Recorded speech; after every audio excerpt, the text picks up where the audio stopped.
I suppose really, best way to look at it is I'm not a very well person. No, historically I've been really, really poorly. I say poorly in the sense of not really knowing how to be. It's an emotional thing. Physically I've always been okay, physically I've been strong, and I was bullied when I was younger at school, and I had to become physically more able because I'm a big guy to take care of myself. But I got all into the physical stuff. It was all about physically how I looked, physically what I owned, and no feelings. And my feelings really burdened me. See, when I was a little boy, I wasn't really valued in the way that I should have been as a child. I should have been a precious little boy that was taken care of and provided for. My needs and wants were met with healthy limits and whatnot. But you see, none of that really happened.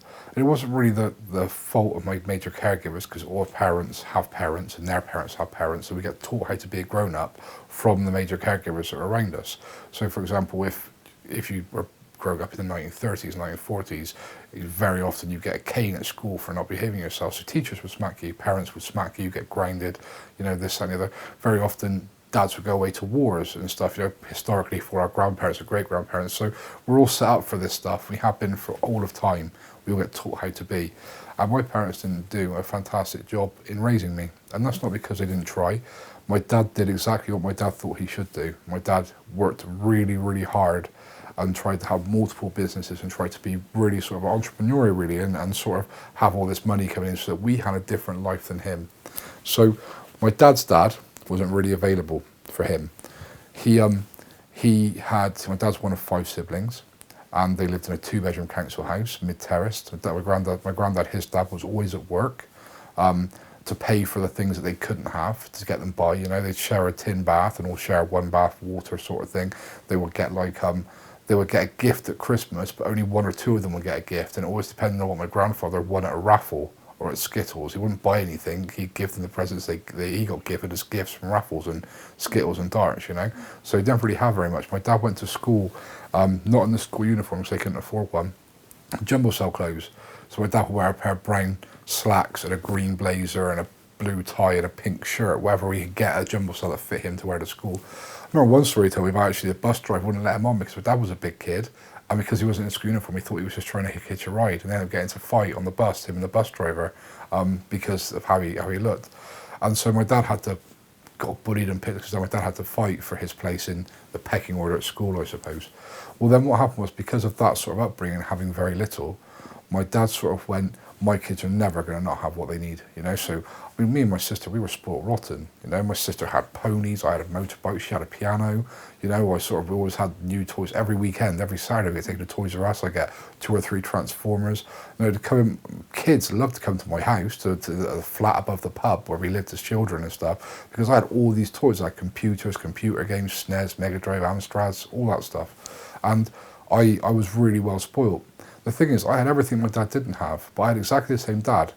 Because in order for me to have that stuff, my dad had to go to work double as hard as what most men normally did. So he would be in the pub, I'd wake up, he wouldn't be there. I'd get taken to school by grandparents, who primarily cared for me quite a lot, and my dad wasn't there. I'd get home from school, my dad wasn't there. We might get the odd weekend where he'd take us to get some toys because he was going banking at the same time, or picking something up from the cash and carry. The time I got to spend with my dad was when he was buying stuff at the cash and carry for the pub, or this and he'd have catering vans, so after the pub closed he'd be out in them. I'd never see him, I'd never see him. So actually I had an unavailable dad too. His dad was always at work, and he had to share his dad's affection, which was minimal because he was always too tired, with his siblings. And my dad was always at work to give us what we had. So we had a different life. I had everything, he had nothing, yet I had exactly the same dad that wasn't ever available. And if, for example, men are supposed by behaving like one, so men are affectionate and men are caring and men are considerate and men are compassionate and men care for people and they work hard, this, that and the other, my dad was showing me how to be a man. However, if he wasn't there, how was he showing me? What my dad showed me was how to work hard. So I'm working at 14. My school holidays were all about doing building work, all about sort of earning money.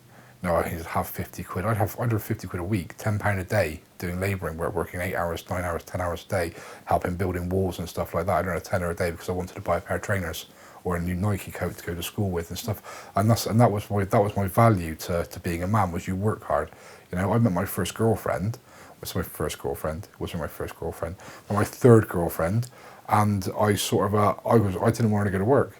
I was like, you don't have to go to work. Why do you take? She had a little boy when I met her, and I sort of took him on as my own. It was very much like, no, you stay here, I'll go to work. I bought her a car, sofa, TV. You know, I'm the person who's going out working, getting all this stuff for you. You have to stay here in the house. I'm having the same relationship my granddad has with my grandmother, trying to form it in 20th century. And everyone's going, why haven't you got a job? Your kid's at school. Why? It's like, oh, Ben wouldn't let me get a job. Why not? That's a bit weird, isn't it? And it's like, so I was a control freak, because it wasn't because I wanted to control this, because I thought that's how relationships worked. I was replicating my grandparents' relationship, because they were the ones that raised me primarily, because my parents weren't available.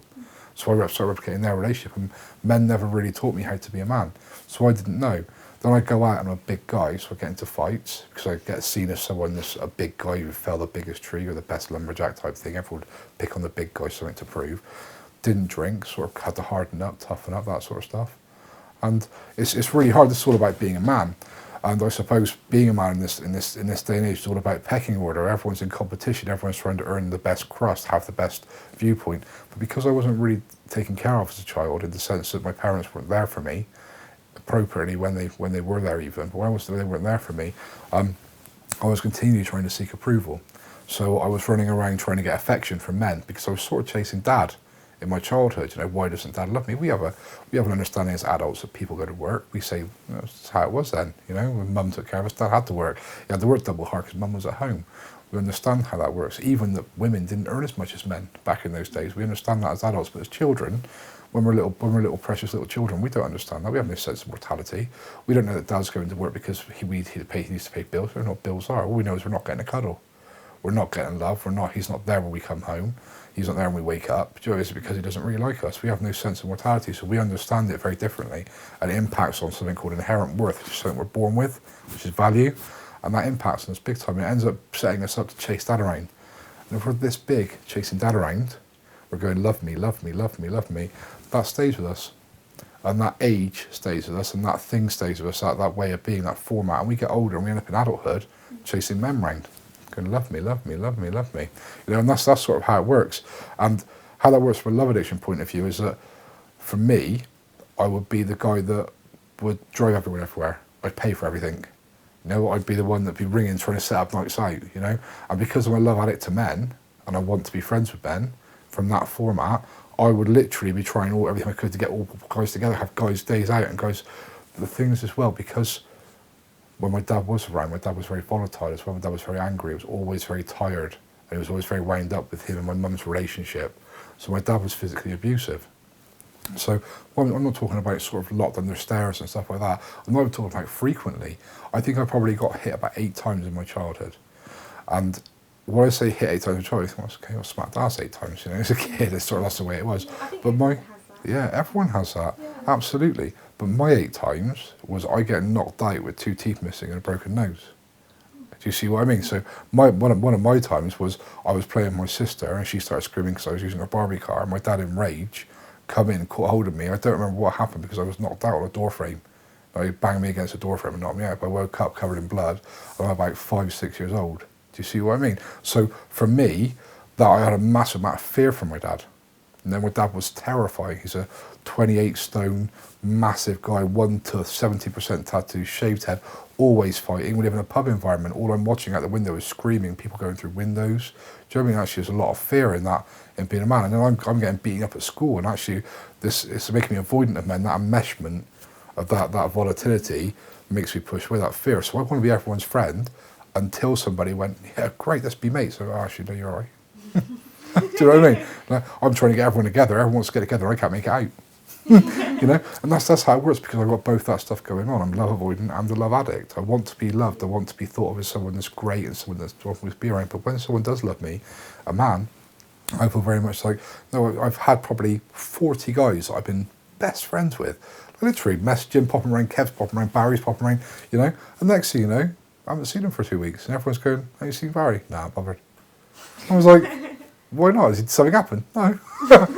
No, just got a bit bored. Just got a bit bored of the whole. It wasn't really that. It was actually I started to get close with them and I was worried about being let down. I was worried about being hurt. And so I back away.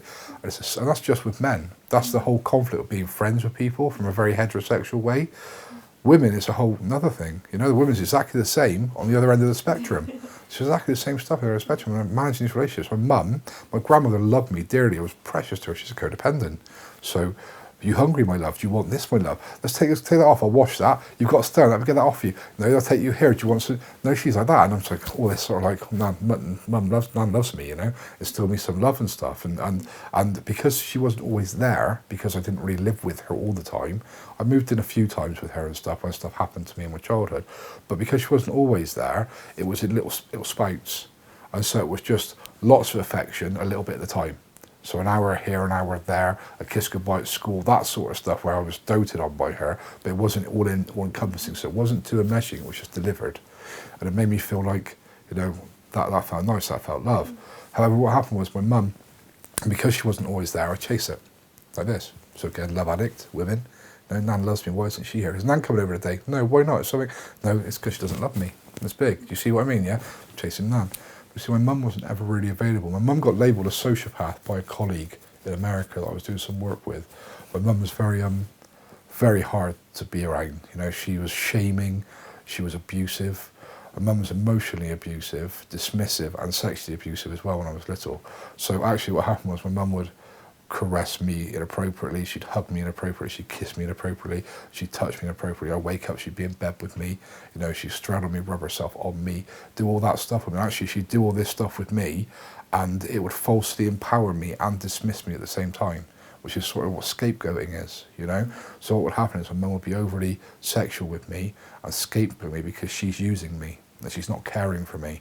And she's falsely empowering me by putting me on a pedestal and saying, you can do this with me, then dismissing me afterwards, because actually there's no real stuff there, and it's scapegoating. It makes me feel less than, you know, it contributes towards this feeling of inadequacy and worthlessness. And what would happen is, because then emotionally she was unavailable, I come to believe that sex was affection. And so then I'm over sexualised at a young age, which means then that I'm sort of promiscuous at 8, 9, 10, 11, 12. I had a kid when I was 15. You know, I'm having sex with a girl at school. She's a bit older than me, but we're having children. No idea how it's all working, but this is me loving you. You know, if you allow me to intrude on you, then I'm showing you that I love you because I'm getting hard for you, that sort of thing, you know. So it's very sort of, it's a very misconceived way of seeing how sex and love work. And I'm taught this by mum.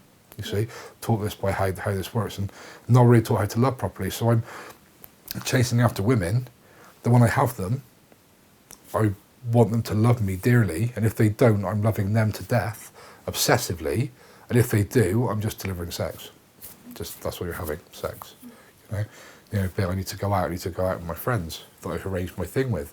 I'd rather go out with my mates and be with my girlfriend. Do you see me? Because I'm love addict to my mates and love avoidant of a loving girlfriend. If I've got a girlfriend that is love avoidant of me and she's pushing away, then I'm bumping my mates off and chasing after her. And this whole thing worked for about 6 years, which was turmoil. I actually set one girlfriend up before finishing with the other girlfriend, because this one's too needy and this one's new. Then this one become too needy, this one's new, and this one would like love avoid me. She'd have some sexual abuse or some stuff going on herself, and she'd run away from me, and I'd abandon everyone to chase her. And it was all this relational stuff. I didn't do a single drug. My life was absolutely chaos. I didn't drink alcohol, I didn't do a drug, I didn't smoke cigarettes. I went to the gym, I liked cars, and I had like 14 girlfriends at any one time. Do you see what I mean? My life was chaos in this stuff. And I had no idea that I was an addict or even that I had a problem. But this is all the stuff that I learned about being an adult when I was a child.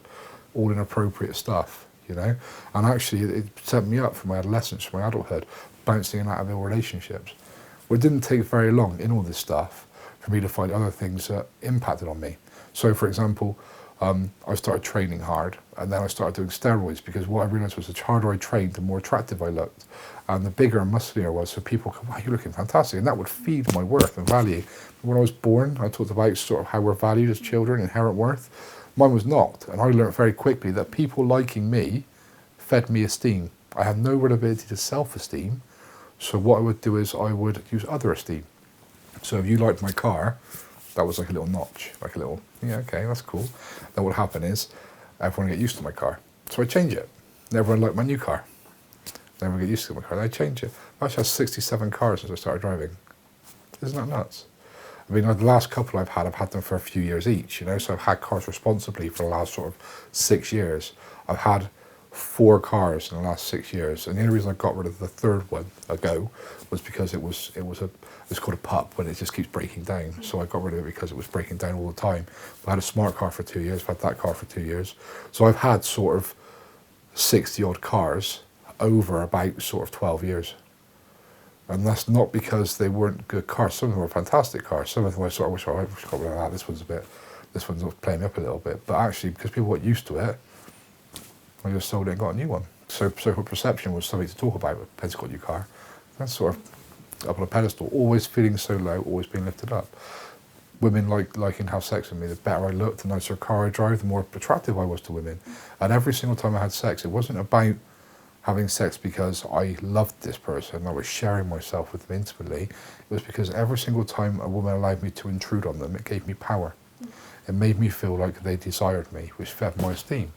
And every single thing I was doing was about gathering esteem from other people. Muscles, jewellery, tattoos, cars, whatever it might be, it was always about esteeming. There was nothing at all to do with authenticity. There was no real love, it was all obligation. Every single woman I got with, the only woman I'd be attracted to, women that either right love avoided me, which would impact a little boy in me that was going, love me, or women that were love addicted to me that I felt like I could abuse. Because actually I was predatory in an adapted way. So I had a teenager that was learning how to prey on people inside of me, because actually that fed me with worth. If they loved me, they would chase me. If they chased me, that meant that I felt desirable. And that's how that worked, and it was really all quite ill.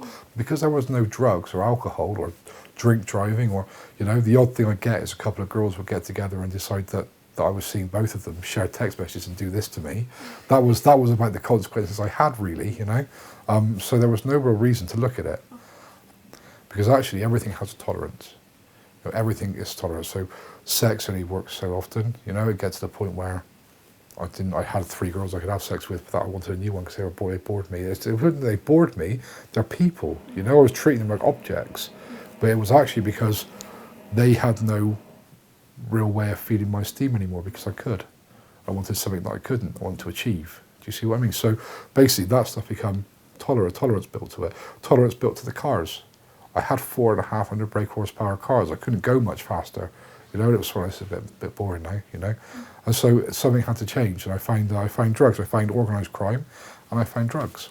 And that sort of gave me a new spurt of esteem, like I got to be seen as someone else in one way or another. So in doing that, and finding drugs and believing that I was a big boy, very narcissistic, very one-up, I can do whatever I want, that sort of thing, I ended up with massive consequences, because something that has such instant gratification as a substance, as opposed to steady gratification, also has very instant consequences. Consequences could be health consequences. I had a stroke when I was 24. I did too much cocaine one night, and I was doing steroids and training and whatnot, and I just overexerted myself. My heart had a stroke. I ended up bleeding from my ears and passing out a car and stuff like that. So actually it was sort of severe health consequences, and I had enough money coming in to have health ones first. So sometimes when people have consequences, their consequences are financial.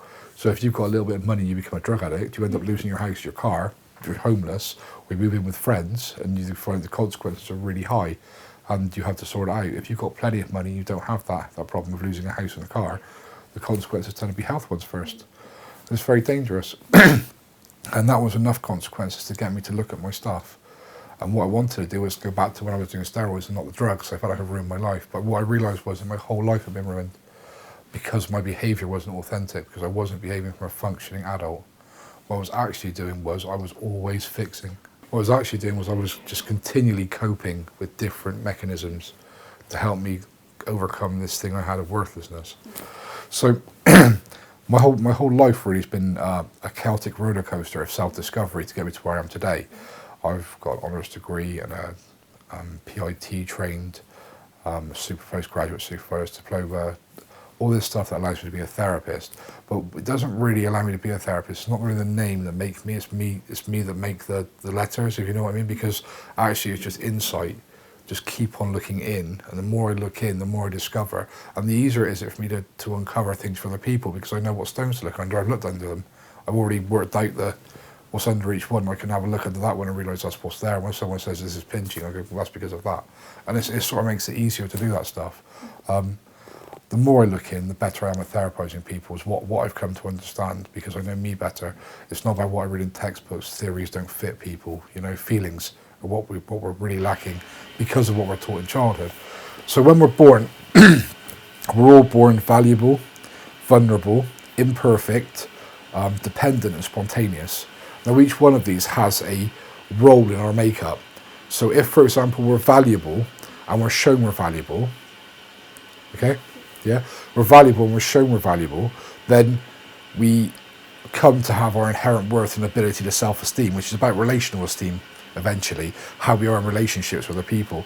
If, for example, we're dismissed as a child, we're neglected, we come to believe we're worth less than other people. And it really impacts our way to be relationally esteeming, which means we continue to get other people to help us, to provide for us, to value us. I love you doesn't mean I love you to someone that has a less than value, to someone that's codependent. What I love you means is, do you love me? Yeah, does that make sense? So basically, when I was about 14, 15, 16, I was saying to women, I love you, I love you, I love you. How much do you love me? I love you so much. I was doing it 40 times a day. And it wasn't because I was telling them I loved them, it's because I wanted them to tell me that they loved me too. It was about getting the response, not about giving the sort of the intimacy. And then what would happen is, because then when I got about 20 and I flip-flopped in love avoidance, I had women doing it to me. You know, and that's about relational esteem. That's about getting other people to give me value, and that's about feeling less than and feeling better than. So what happens is, when I put on a pedestal, I start treating people like objects as opposed to people, because they're not worth the same. I'm worth more than them, which means they should be doing my bidding. And if they don't like that, then that's really on them. Do you see what I mean? That's their problem, not mine. So I just find someone else that will do it. That's about our value, and it really impacts our way to be relationally esteeming in adulthood. Now, the most interesting one about that is stuff like spontaneity. When they're all interesting and they all have ways of being. For me, I suppose spontaneity is always a really popular one that I see in people. Probably because I'm looking at myself at the moment, being an adult, and feeling like I have to take care of people. There's always something new. We're never fixed. We're always about 95% sorted. At the moment, I'm looking at spontaneity for myself, because I believe that I have to take care of people, because I had a little sister, and because my mum did what she did with me, that was me taking care of her. Every single time we're doing something for a parent, we become the parent. You know, because parents are supposed to do it for us, they're supposed to show us. But every single time we're doing something for us, so if I'm sexually pleasing mum, and that's actually about me taking care of her needs, not her taking care of mine, so I become the parent in that. Which actually means that I get put on a pedestal, which means I feel I have to take care of things. I also, because I have such a conflicting, volatile family, dysfunctional way, in a dysfunctional way, I'm micromanaging everyone's feelings. I'm trying to think for them, because I'm thinking, what mood are they be in? If Dad has come. If I make Dad a cup of tea, will that please him? Or make him happier, so he won't hit me? If I sort of go start doing swimming lessons or try and help Mum clean the horses out, does that mean that she'll try and give me some affection instead of just physical? Do you see what I mean? I'm doing that all the time, which means that I'm expected to grow up. I'm not allowed to be 8. I'm not allowed to just play. I've got to be older. So in having to be older, my spontaneity is wrecked as a child. You know, I'm not allowed to be age appropriate. If I'm 2 and I'm drawing on the wall, then sort of, that's no surprise. I'm 2. I found a flat surface, it's light, there's a dark pen, and I'm going to skip. I'm allowed to that, I'm age appropriate. We shouldn't really get told off for it. I should just get the pen. No, sweetheart, don't draw on the wall. You've got to draw on paper. We've got to paint that now. That's not. You should get, because we're struggling to work out what it is we've got to do. We're trying to find out how it is to be, and we're finding it so fun. We want to do it, so we get taught how to do it. If, for example, I'm 19 and I'm drawing on the wall, then there's an issue. You know, and the issue is maybe I've been kept as a baby. You know, if, for example, I'm 2 and I'm sat watching the news at 10. There's an issue. I've been made to grow up too quick. Do you see what I mean? That's about being age appropriate. It's the most interesting thing. I mean, I have a story about a parent that was just it blew my mind, really. I didn't. I sort of expected it, but it also did, because I mean, I suppose it was the social reaction to it that was so appalling to some extent. But this mum come in and she was chatting to me in a group saying, she said, "Oh, little Timmy, I don't know what to do with him. Honestly, it upsets me so much. He won't get out of bed in the mornings. He won't get up. I go in, Timmy, you know, come on, Mummy's coming. Do you want some toast to me? Oh, he won't. Okay, I says, I'm making some toast. He likes marmalade on toast, a little cup of tea. Cut his crusts off how he likes. Take it up to him. He won't get. He leaves. He doesn't get up. He doesn't want to come out of his room. And I'm like, how old is little Timmy? She's like 44. I'm like, for someone to be 44 behaving like this, I make up they're not really 44, you know, emotionally. I make up they're about 4, you know. And actually the reason he'd be 4 is not because he's got some sort of disability. The reason he'd be 4 is because mum's never let him grow up. You know, mum's never allowed him to grow up. Mum's always kept him at 4. Mummy's little prince, daddy's little princess. You know, kept a baby, you know, never allowed to grow up. And actually because of that, we stay immature. It's called developmental maturity, and this whole thing is about that. What I do now, what I'm part of, is all about developmental maturity. It's about being a functioning adult. I'm not in so many ways historically. I had to learn how to be one. And it's so clear once you see the flip-flop effect. You know, how to not be one. One minute I'm wounded, I'm a little boy, want to be loved and cared for. Next minute I'm an adapted teenager, I hate everybody, screw the world. You know, and that's the format it's becoming. And my adapted teenager likes to do this to people this big. Do you see what I mean? Because actually that's people that collude with him. And my little boy wants people that are adapted teenagers to take care of him. You know, because they'll indulge him, basically. You know, if you ask a 12-year-old to take care of a 4-year-old, the 12-year-old doesn't do roast beef. Yeah. No, it gets porridge out and puts too much sugar on it. Do you know what I mean? That's what happens, and that's what I can do for myself when I feel a bit needy. I porridge with too much sugar on, or cornflakes or bars of chocolate. Do you know what I mean? Actually, I don't do parental things for me when I feel worthless. I do things to give myself a little bit of a boost and keep me quiet like a teenager would. And that's how I take care of myself. And so we're all built up this way. So I have little traumas, if you like. And each sort of trauma has an age, and each age is triggered, and when that age is triggered by external processes, it doesn't have to be the same process, it could be something just similar, you know. It's so it says, could you put a bit of weight on? Reminds me when I was bullied at school for being overweight. And so as soon as it happens, I go about 11.